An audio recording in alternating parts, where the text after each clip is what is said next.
So without any further ado, I'll hand over to Jake to talk about the pros.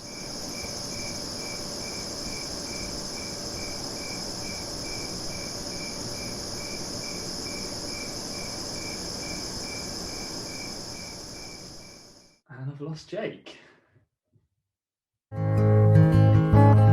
Cool. Welcome back to take two of this next episode. We have some technical difficulties. I might put some blooper reel in actually, because it took me a little while to realise when I handed off to Jake that there was no one on the other end. So we don't normally start this one up front, but I thought I would on this one. So if you like coffee and you like the content we're putting out, we'd love your support. If you wanted to head over to caffeinate.co.uk and check out some of our coffee, I think it's some of the best coffee out there, and I think you'll agree too. So the intent of today's session is essentially to walk over some of the top things that we've learned over the last 2 years of being on Etsy. So just to kind of qualify that a little bit, and as to why we feel like we're qualified to kind of give a little bit of advice here. We've been selling on our own website for about 3 years, and we've had about 2 years roughly on Etsy. So we've done a fair amount. We've got multiple businesses on Etsy, as well as Amazon, eBay, and others as well, but we're going to specifically focus on Etsy today. The majority of the product we sell on Etsy is print on demand. And so far, we've done about 2,000 orders.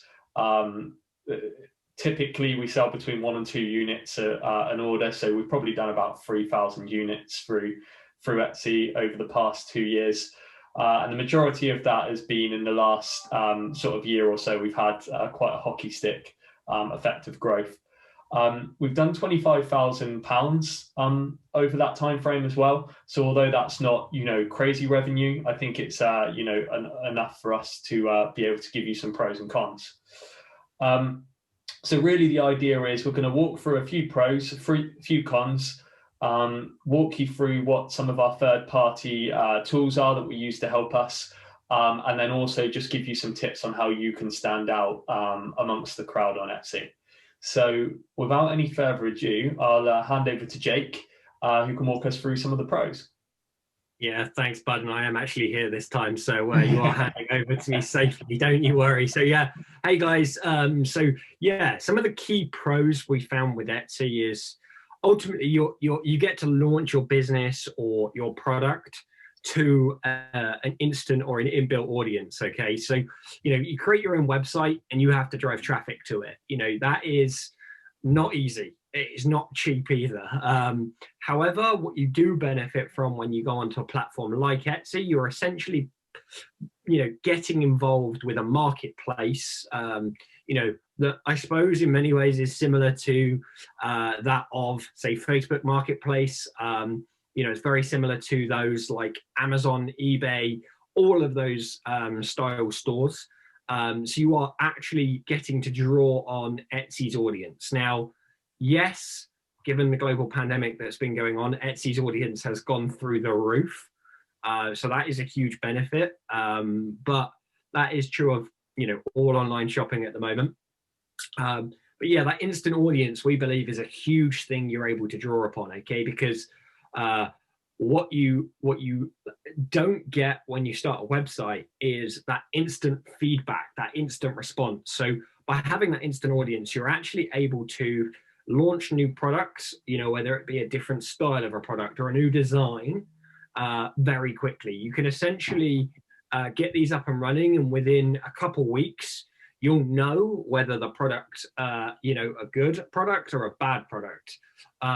Or maybe there's some learnings you can take from that. Do you need to work on your keywords? Do you need to work on how you advertise and how you copy, what your copy looks like on that product? Okay, so you get some pretty instant feedback. So that's a huge benefit.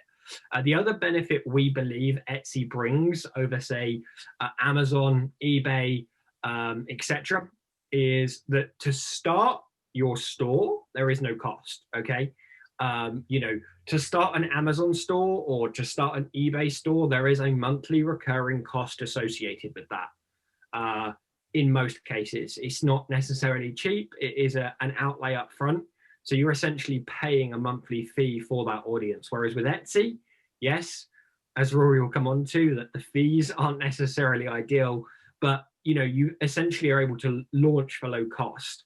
The other key benefit that that brings is when you are selling on Etsy, we have found that most purchasers are a lot more forgiving. As you launch a business, you are going to make mistakes. There's absolutely no doubt about it. And I think anyone that says they've never made a mistake in business is probably lying and probably trying to sell you something. So plain and simply, you are going to make mistakes. And with Amazon, you sell on Amazon, most customers are not very forgiving. Same with eBay. Whereas when they are purchasing through Etsy, I think most people understand these are smaller stores. These are stores trying to find their feet. And I have found, and I think Rory would agree, that most of the time, you know, some exceptions, but most of the time, buyers are a lot more forgiving if there is an issue with postage or you send the wrong item or something breaks, right? So that is a huge benefit. The next one that we would say that brings benefit is you actually get a third party, like a mediator, I suppose, in Etsy that is able to handle disputes for you. So, you know, if there's an argument between the product didn't arrive as expected, you and the buyer are able to have Etsy step in and help mediate that dispute. So, you know, you don't necessarily have a buyer screaming at you down the phone. Equally, you know, that brings benefits, but both for you and the buyer, because you basically are able to get protection from Etsy, essentially, from being scammed, you know, because, you know, the credit cards are checked and verified by Etsy. Equally, the buyer is able to buy with trust, knowing that they are buying from a reputable platform. So, yeah, in essence, some of the key pros: instant audience, more forgiving for launching a business. You're able to test new products real quick and simple. And then essentially Etsy is going to act as that mediator for both you and the buyer to provide trust and confidence. So yeah, those are the key pros we see when selling on Etsy. Rory's going to hit us up with some of the key cons.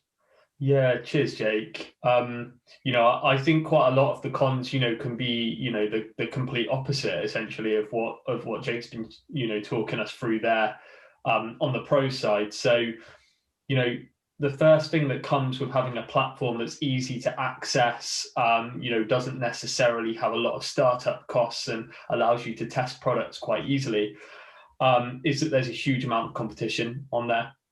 You know, you type in anything, you know, type in purple pens. I don't know why that was the first thing that came to mind, but type that in and you're going to get, you know, 40,000 listings for that product. So I don't want that to put you off. I think actually that's a good thing, but there is a huge amount of competition, and with competition comes, you know, a lot of eyes. You know, a lot of the other companies are going to be looking at, you know, some of those, you know, businesses that are doing well on the platform, and there's a lot of opportunity for copycats. You can safeguard yourself against some of that stuff.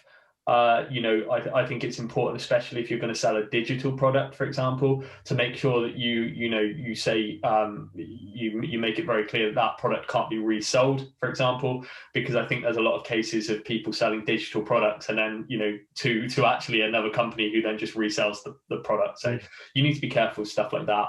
And then things like your designs and things like that as well, you know, people can kind of you use a bit of creative license and steal with pride on some of that stuff. So those are some of the things that you definitely need to be aware of. But, you know, that's not to say that that exact same thing can't happen should you set up your own site either on another platform or, you know, a dedicated website selling your own products. So it's just something to be aware of.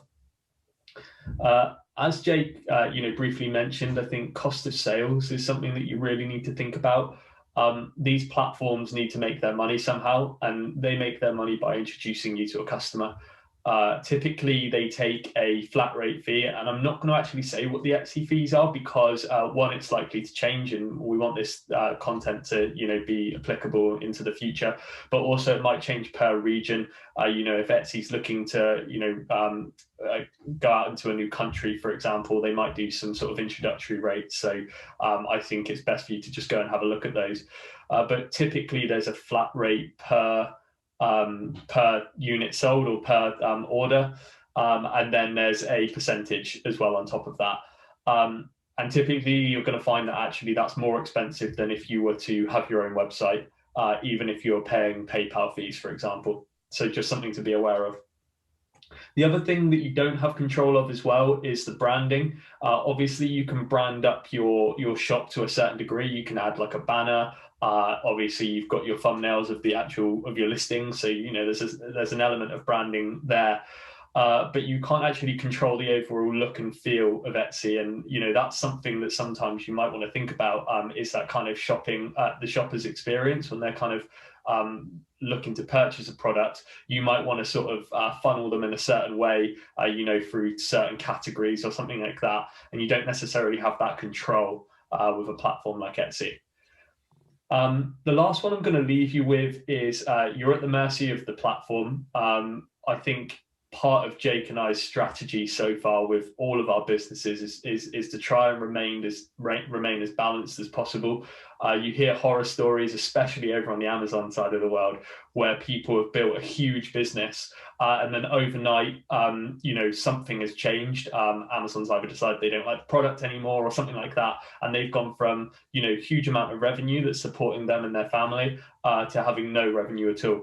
So one of the things that you need to be really mindful of when you're building a business on a certain platform is just making sure that you're sort of balancing that out and not having all your eggs in one basket.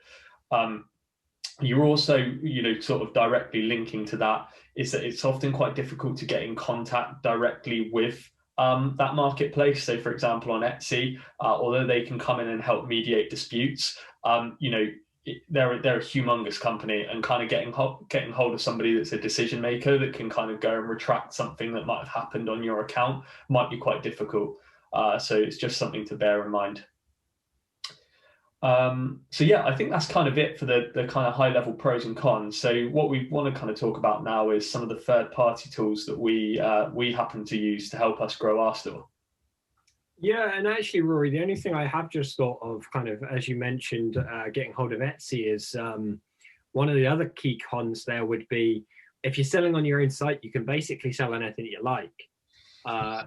With all of these platforms, eBay, Amazon, Etsy, it doesn't really matter. They all have a selection of what, guidelines of what they will and won't let you sell. So, good example is if they feel you are profiteering from, an incident, whether that be political, whatever, they won't allow that, right? You obviously can't sell firearms, for example. Not that that's really applicable in the UK per se, but alcohol, certain things like that, you just can't sell on these platforms. So that's the other thing to keep in mind. There are guidelines you have to stick to. So yeah, that was the only other thing I thought of as you mentioned that at the end. But yeah, looking at third-party tools then. So there are two key ones when we talk Etsy, right, that jump to mind. The first one's called Marmalade, and the second one's called eRank. Okay, so these are tools that we have not always used. We actually started out, I would call just winging it. Would probably be the way I'd describe it. Throwing darts at the board, seeing what landed, right? And that was an approach that worked to an extent. You can certainly use these third-party tools to help improve your visibility, your conversions, all of these sort of things, because Etsy essentially works in the same way as, a search engine, Google. Someone comes forward, they have a ton of sellers selling a ton of products. They have a buyer interested in buying something particular. They'll type a keyword or a selection of keywords in, and Etsy does its best to try and match a buyer with a selection of available products. So that's essentially what search engines are doing, right? So what you are able to do with these tools is best put yourself in front of the most number of buyers to have the most number of conversions, right? So that could be through keywords, that can be through ensuring your pricing is appropriate compared to competition. So let's start with Marmalade. Marmalade is not necessarily our preferred, but it is a very good platform. It's very powerful. It actually is currently around $19 a month. That obviously is subject to change, and we have no influence on that. But currently around $19 a month. It's extremely powerful, extremely intuitive. Essentially, it enables you to throw a topic in, and it will pump out a selection of keywords that are similar or people search for that you can use to improve or boost your listings. Equally, it will take your listings and based on a selection of criteria that they have defined, based on what they have seen be successful and what they have seen not be successful on Etsy. Certain things like length of title, keywords that are in your keywords and then also in your title. They basically go through and add all of those things up, and they provide you a very clear, very simply understood ABC style metric, right? Something we can all be familiar with, right? Did I do well? Didn't I do well? That isn't always indicative of this is going to sell or this isn't going to sell, but it helps give you a visual understanding of how your listings are doing. So we found Marmalade when we did use it to be very powerful. And they do have a free trial currently running and have done for quite some time. So certainly worth checking them out. Give it a go. See if you like it. Definitely something we found to be quite helpful. Connect your store up and away you go. The reason we don't use it is because although it brings good value, we found it to be a little bit pricey for us, from just personal viewpoint, because we found eRank, the free version of eRank actually gives you a good portion of the stuff that Marmalade does. And so we moved over to eRank. eRank, very, very good. Once again, very powerful tool. We're not affiliated to either of these, eRank or Marmalade. But yeah, eRank, extremely powerful. Lots of stuff you can do on it. Okay. So once again, you can do keywords, you can do pricing research, you can do looking at competition. So you can pick a store that you are interested in and that you see is doing particularly well, and you can kind of track based on some data how their sales are doing, how long they've been on Etsy. You can pull all of this information in. Keyword research. We have found that eRank has been extremely powerful since we started using it. I would say we started using the free version probably 6 months ago, and we've kind of just poodled along, used it as we go. And very recently, we moved to use one of the paid platforms, or the middle version and the paid options. We found that to be very helpful. I think it's currently like $7.99 or something a month. Obviously, all of these prices can change, but to give you an insight, thus far, whilst we've used that, we found that to be very worthwhile because the data that is now at our fingertips, and let me be clear, me and Rory, little nerdy when it comes to data. We love data. We love to be able to analyze data and try and put some ideas into practice. And so for us, this helps us do that instead of just throwing a load of darts at the wall. Strongly recommend for new stores, they connect up to the free version of eRank. Or, alternatively, if you want to go a little bit more intense, then you can always try Marmalade, but strongly recommend the free version of eRank. We think the fact it's free and the amount of information available at your fingertips are free, well worth it.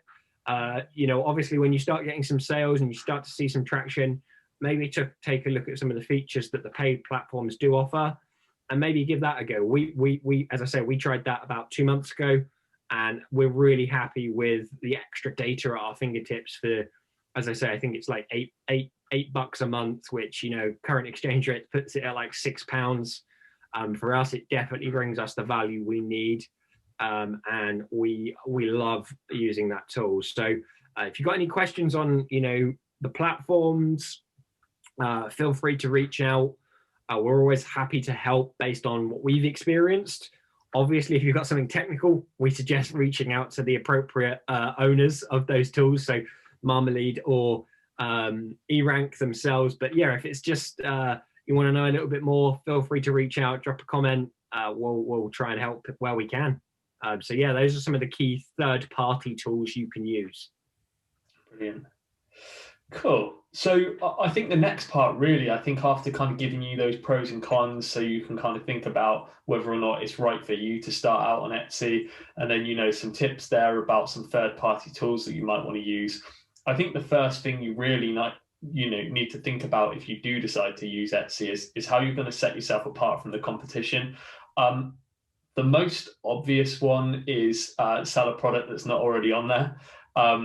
If you find that, well done to you. Especially if you find a product that is not already on there that people are going to the platform to try and purchase. That's kind of the holy grail. But the likelihood is you're going to be selling something that, you know, others are also selling. So, and that's a good thing, right? So the first thing that you want to start off by doing is work out what is it that you actually want to sell. You know, there's a million and one things that you could go and sell, but what could you find yourself you know, kind of getting passionate about in some way, so that, you know, you can keep that momentum going, especially at first where you might not be making any sales. How can you keep up the passion behind creating great photos, good descriptions, and things like that? So think about what it is that you actually want to sell. The next thing to do would be to look at your competition. What are they doing well? So firstly, go and take a look at, you know, for the keywords that you're going after, let's go back to purple pens from earlier. Go on there and kind of, you know, look through and see what other people are selling. You know, what are they doing well? Are their photos good? Why are their photos good? Are their titles good? Are their descriptions good? Why are they good? What's kind of drawing you to those things? And then start to think to yourself, how can you do it better? I think if you kind of look at things like, oh, I can just go and match what these people are doing and hopefully take a bit of their share, I don't necessarily think that's the most, I don't think that's the best way of doing business. I think the best way to do it is go out and say, I can do that better in some way. And it doesn't have to be, you know, some of these companies have been on there for ages and they've got, you know, some more money to throw at it, or, you know, they've been doing photos for ages, so they're really good at it. I think it's just finding one or two things that you can kind of say, I could do that a little bit better. Maybe it's just the descriptions. Maybe you could be a little bit more informal and a little bit more interesting in your descriptions. So just think about that a bit. The next thing I've put down here is that pictures are everything. It's such a visual platform, Etsy. I mean, I use it, well, obviously we use it for our business and we've sold a lot on there. I purchase through Etsy as well, actually, more and more so nowadays. I think, you know, being a small business, I quite like the idea of supporting other small businesses. And to be honest, there's a lot of really, really great products on there outside of what we sell. So I certainly use it myself, and I know it's 100% visual. Everything that I've purchased has been off the back of seeing the image, the thumbnail image, and thinking that looks great, and then just going forward and buying it. So the first thing I would say is just sort of invest time in taking great pictures. You can even do videos as well now, and I think that's worth it if you've got like a product that kind of lends itself to being videoed a little bit. I think that works really well. It builds authenticity as well. So there's many articles online you can find to sort of walk you through how to take photos, and you can do it easily with your camera phone. So just sort of look at what you need to do there to take some good pictures. Titles are important for the algorithm. So really you want to be thinking about with the titles, what can you make sure is in there in order to ensure the algorithm, so the search algorithm understands what it is that you're selling. Ultimately, as Jake has said, these are search engines. They're essentially, Etsy is just a big search engine. They want to match a potential buyer with the product they're looking for. So don't be dishonest. It's not going to be in your favor. If you're trying to sell a specific product and you put up the name of, you know, a different product because you think more people search that product, it's not going to help you, because actually Etsy will realize that people are searching for something and your thing doesn't match that, and you'll actually go down in the algorithm. The next thing is descriptions. You want to make sure that your descriptions are really good. Yeah, it's really important that to get people across the line, that they know what it is that they're buying and what to expect when it arrives. So be honest about your shipping times. Be honest about what it's packaged in. Be honest about the courier that you're going to use to deliver it. Those kind of things really help people kind of convert. And then finally, just think about price elasticity. I feel quite passionately about this one. If you go on there and you type in, whatever it is that you want to buy, you're going to see that people are selling it for essentially nothing. I actually think that people will pay more. In fact, I know that, Jake will testify to this as well. We're actually at the higher end of, in the products that we sell, we're probably, if not the most expensive, we're definitely up in the top 25%. And that does not stop people from purchasing, because ultimately people are just looking for a good product. You might think that you need to be half the price, but when you think about your purchasing habits, quite often if you're buying a gift for someone, you want it to be quality. So you probably go and spend, a little bit more money on that. So really think about price elasticity. You do not need to go and be the cheapest out there. It's a race to the bottom, honestly. I can only echo that, man. To provide maybe more context as the numbers guy, we most definitely are in the top 25% of costs for the products we sell.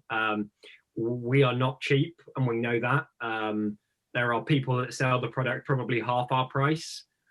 There are people that do actually sell more, sell for more than we do, actually, in fairness. So we are not the most expensive. But we made that decision not because we want to steal everybody's money. We made that decision for the sheer fact that we guarantee the quality behind, and we therefore don't. And it's not to say people that do sell cheap are selling anything that's not good. It's more that we wanted to be able to guarantee the quality of our output, and so to do so, we buy expensive, which means we have to sell it at a slight higher premium, right? So we made that conscious decision. But yeah, to give the insight, we are definitely within the top 25% for the products we sell. And there are people that sell it for half the price. There are people that sell it for £4 or £5 more than we do. So, price elasticity is a real thing. You have to work out what you're comfortable with. Yeah. No, great point. Thanks for adding that, Jake. I think you really need to think about your time and your cost as well. So like Jake says, we really stand behind the quality of our products, but not only that, we stand behind the quality of our customer service. And that costs money, right? For Jake Rye to respond to an email from someone, that costs us money, because that's our time being used there rather than elsewhere. So definitely bake that into the pricing.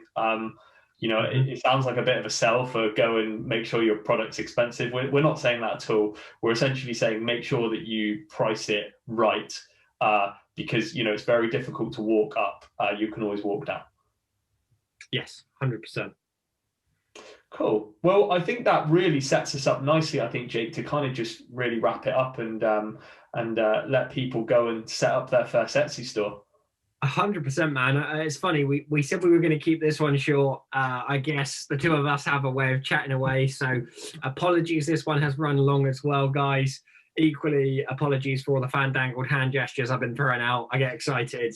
I love talking about this stuff, and I know Rory does too. He's just a lot more reserved. He keeps his arms down in that regard. But yeah, so on a final note, all we would say is, we've given the advice based on our experience. Probably the overarching advice we would have out of all of it is, like Rory mentioned earlier, don't put all your eggs in one basket. I think Etsy's an amazing platform to start off. I think there is a lot you can learn, but don't necessarily put all your eggs in that basket. Try other stuff, see what works for you, and always happy to help a fellow small business, with any advice we might be able to share based on our experiences. So if you've got any questions, anything like that, always drop them in the comments, ping us an email. We're always willing to, see if we can help where possible. Don't forget to subscribe if you found this helpful. Equally, if you like coffee, we'd love for you to support us. Check out our site. I suppose what I could add in there, and I'm speaking without checking with Rory here, but what I reckon we can do is hit the subscribe button, follow us on podcast or YouTube. And when we hit a certain number of episodes or, followers, I reckon we can probably do some sort of a giveaway or some sort of a discount. We'll work out the details as we go. But yeah, guys, check us out.